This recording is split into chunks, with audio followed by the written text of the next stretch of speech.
प्यारे दोस्तों, आज हम आपके लिए लेके आए एक नई मूवी जिसका नाम है मोनालिथ, जो 2022 में रिलीज हुई थी। IMDb पर इसकी रेटिंग 7 आउट ऑफ 10 है और रॉटन टोमेटोज पर इसकी रेटिंग 92% है। आइए मूवी को एक्सप्लेन करते हैं। मूवी के स्टार्ट में एक फ्यूचरिस्टिक कार दिखाई जाती है जिसका नाम होता है मोनालिथ और बताया जाता है कि ये तेज तरीन और दुनिया की सबसे सेफ और इतनी मजबूत है कि इसकी बॉडी, शीशे, टायर्स वगैरह को नहीं तोड़ा जा सकता और इसको चोरी करना या नुकसान पहुंचाना तकरीबन नामुमकिन है। और एक आर्टिफिशियल इंटेलिजेंस जो गाड़ी को कंट्रोल करती है वो आपके मोबाइल फोन के साथ कनेक्टेड होती है। और इस गाड़ी में एक वर्चुअल असिस्टेंट होती है जिसका नाम लिलिथ होता है। वो आपकी हर तरह से मदद करती है। उससे अगले सीन में हम एक माँ को देखते हैं जो अपने बच्चे के साथ उस गाड़ी में बैठी होती है और वो अपनी माँ के घर जा रही होती है। गाड़ी की वर्चुअल असिस्टेंट लिलिथ के साथ बात करते हुए हमें पता चलता है कि उस लड़की का नाम सैंड्रा है और उस बच्चे का नाम डेविड और उसका हस्बैंड कार्ल जो कि एक पायलट है जो उस वक्त काम पे होता है। वो गाड़ी इतनी एडवांस्ड होती है कि गाड़ी में मौजूद हर पैसेंजर का वेट डिटेक्ट कर लेती है। थोड़ी देर के बाद कार्ल उन्हें बताता है कि उसकी एयरपोर्ट पर ड्यूटी है और वो उन्हें मिस कर रहा है और दरवाजे पर दस्तक होते ही कार्ल ड्रॉप हो जाती है। अब डेविड शैतानियां करने लगता है और सैंड्रा उसे अपना मोबाइल फोन दे देती है ताकि वो मसरूफ रहे। थोड़ी दूर जाने के बाद सैंड्रा एक गैस स्टेशन पे रुकती है जहां वो डेविड को वॉशरूम लेके जाती है, उसे रिफ्रेश करती है और उसका डायपर चेंज करती है। वहां एक सुपरमार्केट भी थी जहां वो डेविड के लिए कुछ चीजें लेती है और पेमेंट करने के दौरान सैंड्रा नोटिस करती है कि कोई उसकी गाड़ी के साथ छेड़खानी कर रहा है। बजाय परेशान होने के वो अपना मोबाइल फोन निकालती है और गाड़ी को लॉक कर देती है। और ये सब करने के दौरान उसे पता ही नहीं चलता कि डेविड उससे अलग हो चुका है। और जब उसे एहसास होता है कि डेविड गुम हो चुका है तो वो चिल्लाती है और सुपरमार्केट में उसे ढूंढती है। थोड़ी देर के बाद वो उसे लड़कियों के पास मिल जाता है जो उसके साथ खेल रही थी और फिर सैंड्रा डेविड को जल्दी से कार में ले आती है और कार को लॉक कर देती है। और उसके बाद उसे जरा परवाह नहीं होती कि बाहर क्या चल रहा है और वो सुख का सांस लेती है। गैस स्टेशन से निकलने के बाद सैंड्रा को लंबा सफर तय करना था और इतनी ड्राइव करने के बाद वो बोर हो चुकी होती है और वो बोरियत दूर करने के लिए अपनी बचपन की दोस्त को कॉल करती है। दूसरी तरफ जेसिका उसकी कॉल रिसीव करती है और वो उसे बताती है कि वो एयरपोर्ट के पास होटल में है और वो उसे ये भी बताती है कि वो उसके हस्बैंड कार्ल के कमरे में ठहरी हुई है। सैंड्रा को अपने हस्बैंड और दोस्त के अफेयर के बारे में जानकर बहुत दुख होता है और वो इतनी फ्रस्ट्रेट हो चुकी होती है कि वो घर पहुंचकर भी अंदर नहीं जाती और फिर वो अपने हस्बैंड कार्ल को बार बार फोन करती है जो रिसीव नहीं करता। और फिर वो फैसला करती है कि सब मामले की जांच पड़ताल वो खुद करेगी और इसलिए वो लॉस एंजलिस एयरपोर्ट पे जाने का फैसला करती है और सफर शुरू करती है। और एक जगह से गुजरते हुए उसे पता चलता है कि लॉस एंजलिस 500 किलोमीटर दूर है और लिलिथ द आर्टिफिशियल इंटेलिजेंस उसे बताती है कि आगे रोड पर एक्सीडेंट हुआ है और वो गाड़ी आहिस्ता कर लेती है। और तब लिलिथ मैप को रिकैलकुलेट करके उसे शॉर्टकट बताती है जहां से उसका बहुत टाइम बच जाएगा। और साथ ही लिलिथ उसे बताती है कि ये सहराई रास्ता है और यहाँ पे लोग बहुत कम हैं। सैंड्रा जो अपने हस्बैंड से मिलने के लिए बजिद थी कुछ भी नहीं सोचती और उस रास्ते पे चली जाती है। अंधेरा होते ही सैंड्रा को ड्राइविंग करते हुए मुश्किल पेश आ रही थी और रास्ते में उसे कोई गाड़ी और कोई इंसान नजर नहीं आ रहा था। और फिर थोड़ा सा आगे जाकर उसे एक इलेक्ट्रिकल स्टेशन नजर आता है। उस जगह को थोड़ी देर देखने के बाद वो वहां से निकल जाती है और रास्ता इतना वीरान होता है कि वहां सिर्फ जंगली जानवर ही हो सकते हैं। और फिर अचानक सैंड्रा एक हिरन को टक्कर मार देती है जो रोड क्रॉस करने की कोशिश कर रहा था और इस हड़बड़ी की वजह से डेविड रोने लगता है और उसे चुप कराने के लिए सैंड्रा उसे अपना मोबाइल फोन दे देती है और फिर जल्दी से बाहर निकलकर हिरन को चेक करती है जो तकरीबन मरने ही वाला होता है और वो गाड़ी के आगे फंसा हुआ होता है जिससे गाड़ी मूव नहीं हो सकती थी। सैंड्रा इस सिचुएशन से बाहर निकलने के लिए कोशिश करती है लेकिन तब उसे एहसास होता है कि उसने डेविड को गाड़ी में अकेला छोड़ा हुआ है और वहां डेविड मोबाइल से खेलते हुए कार की एप्लीकेशन खोल देता है और खेल ही खेल में अनजाने में गाड़ी वहां से लॉक हो जाती है जिस वजह से गाड़ी को बाहर से खोलना तकरीबन नामुमकिन होता है। और जब सैंड्रा दरवाजा खोलने की कोशिश करती है तो तब बहुत देर हो चुकी होती है क्योंकि गाड़ी अंदर से लॉक हो चुकी थी। वो पूरी कोशिश करती है कि वो अपने 2 साल के बच्चे से गाड़ी अनलॉक करवा ले اور وہ اس کی ایک بات نہیں سن پاتا اور وہ فون کے ساتھ کھیلتا رہتا ہے، اور پھر بے چین ہونے کے بعد وہ ڈیوڈ کے اوپر چلاتی ہے اور شور کرتی ہے، جس کے نتیجے میں ڈیوڈ چونک جاتا ہے اور موبائل سیٹ کے نیچے گر جاتا ہے۔ اور وہاں سینڈرا کو احساس ہوتا ہے کہ مونولیتھ کار کے فیچرز صرف دکھانے کے لیے نہیں تھے، کیونکہ سینڈرا جب گلاس توڑنے کی کوشش کرتی ہے تو اس پر ایک سکریچ بھی نہیں پڑتا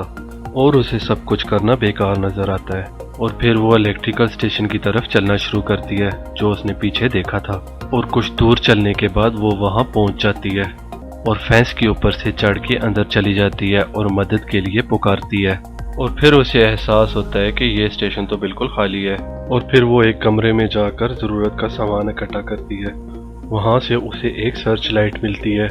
اور ایک بڑا اسپینر ملتا ہے جس کی وجہ سے وہ گاڑی کا شیشہ توڑ سکتی ہے، ایسا وہ سوچتی ہے۔ اور جب وہ وہاں سے واپس جا رہی ہوتی ہے تو وہ نوٹس کرتی ہے کہ وائلڈ اینیملز اس کا پیچھا کر رہے ہیں، اور جب وہ ڈیوڈ کے پاس پہنچتی ہے تو ایک لومڑ اس کے اوپر حملہ کر دیتا ہے اور وہ گاڑی کی چھت پر چڑھ جاتی ہے۔ وہ اس سے جان چھڑانے کی کوشش کرتی ہے لیکن وہ پیچھے نہیں ہٹتا، اور سوچے سمجھے بغیر وہ گاڑی کو بار بار ہٹ کرتی ہے اور وہ اینیمل وہاں سے بھاگ جاتا ہے۔ اب سینڈرا نوٹس کرتی ہے کہ ڈیوڈ کو سانس لینے میں مشکل پیش آ رہی ہے، اور وہ اسے پرسکون کرنے کی کوشش کرتی ہے جس کی وجہ سے ڈیوڈ سو جاتا ہے۔ بہت دیر تک سوچتے رہنے کے بعد سینڈرا بھی تھک چکی تھی اور گاڑی کے بانٹ کے اوپر وہ بھی سو جاتی ہے۔ اگلے دن جب سینڈرا کی آنکھ کھلتی ہے تو سورج اوپر آ چکا ہوتا ہے اور وہ جلدی سے ڈیوڈ کی طرف بھاگتی ہے اور نوٹس کرتی ہے کہ ڈیوڈ بھوک پیاس کی وجہ سے کمزور ہو چکا تھا، اور گاڑی اپنے ارد گرد کا ٹیمپریچر بتاتی ہے جو آہستہ آہستہ انکریز ہو رہا تھا۔ سینڈرا کے لیے یہ سچویشن ناقابل یقین تھی کیونکہ اس ویران جگہ پہ کوئی بھی انسان اسے نظر نہیں آ رہا تھا، اور تب سینڈرا مدد کے لیے روڈ پہ چلنا شروع کرتی ہے، اور اتنی گرمی میں بغیر پانی کے وہ ایک لمبے سفر کا آغاز کرتی ہے، اور مدد مانگنے کے لیے ڈیوڈ کو اکیلا چھوڑنے کے بغیر اس کے پاس اور کوئی چارہ نہیں ہوتا۔ خوش قسمتی سے اسے ایک چشمہ نظر آتا ہے جہاں سے وہ خود کو صاف کرتی ہے اور پانی پیتی ہے، اور پھر سے وہ اپنے سفر کا آغاز کرتی ہے، اور کچھ کلومیٹر چلنے کے بعد اسے ایک پرانا ایئرپورٹ نظر آتا ہے جہاں پہ ایک پرانا جیٹ کھڑا ہوتا ہے، اور اسی دوران پیچھے گاڑی کا ٹیمپریچر پیک پہ چلا جاتا ہے جس کی وجہ سے گاڑی کا کولنگ سسٹم خود بخود آن ہو جاتا ہے، اور ادھر سینڈرا جیٹ کے اندر انٹر ہوتی ہے جہاں اسے شراب کی بوتلیں ملتی ہیں اور پیٹرول کے 1 گیلن کے ساتھ ساتھ ایروپلین کے 2 ٹائرز بھی ملتے ہیں۔ وہ تھوڑی سی شراب پی کے وہاں سے کچھ ضرورت کی چیزیں اٹھاتی ہے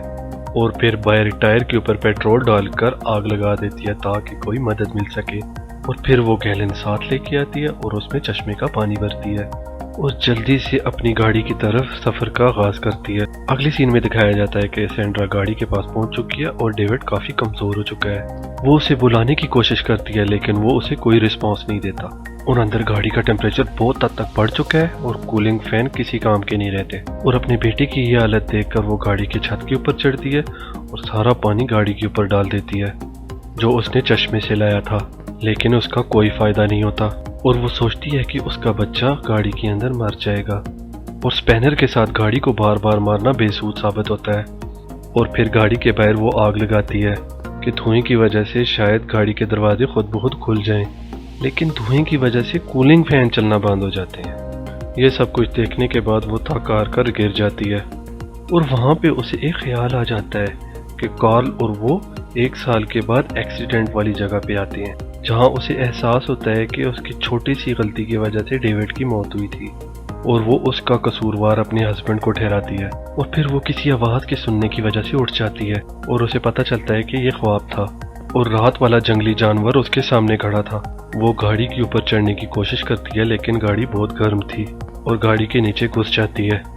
اور وہاں وہ اس کی ٹانگ کو کاٹ لیتا ہے، اور وہاں سینڈرا کو احساس ہوتا ہے یہ جنگلی جانور تو ہرن کے پیچھے تھا، اور جب وہ ہرن کو کھینچ کے باہر نکالتا ہے تو گاڑی پیچھے کی طرف سرکنا شروع ہو جاتی ہے، اور یہ ہرن کی وجہ سے ہی رکی ہوئی تھی، اور سینڈرا جلدی سے باہر نکلتی ہے اور گاڑی کو روکنے کی کوشش کرتی ہے، لیکن اس کی اتنی کوشش کرنے کے باوجود گاڑی رکنے کا نام ہی نہیں لیتی،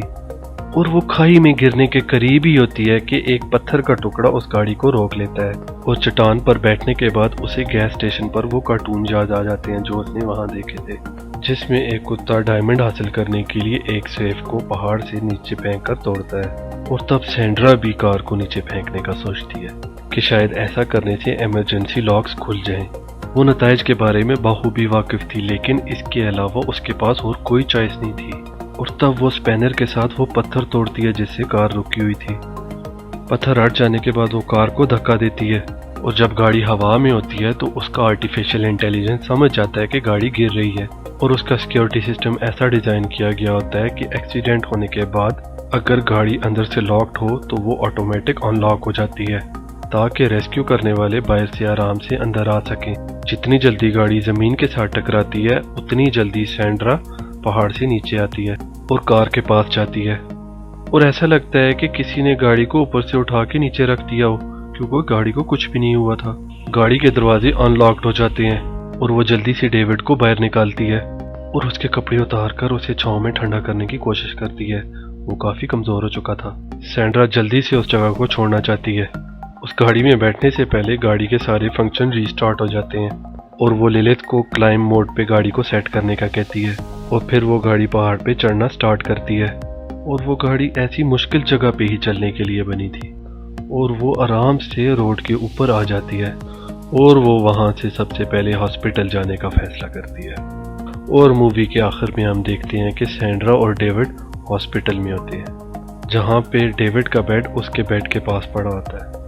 और डेविड को बहुत सारी तारें लगी होती हैं, और वो परेशानी में उसकी तरफ देख रही होती है, और जब वो आंखें खोलता है तो वो खुश हो जाती है, और यहाँ पे मूवी ख़त्म हो जाती है।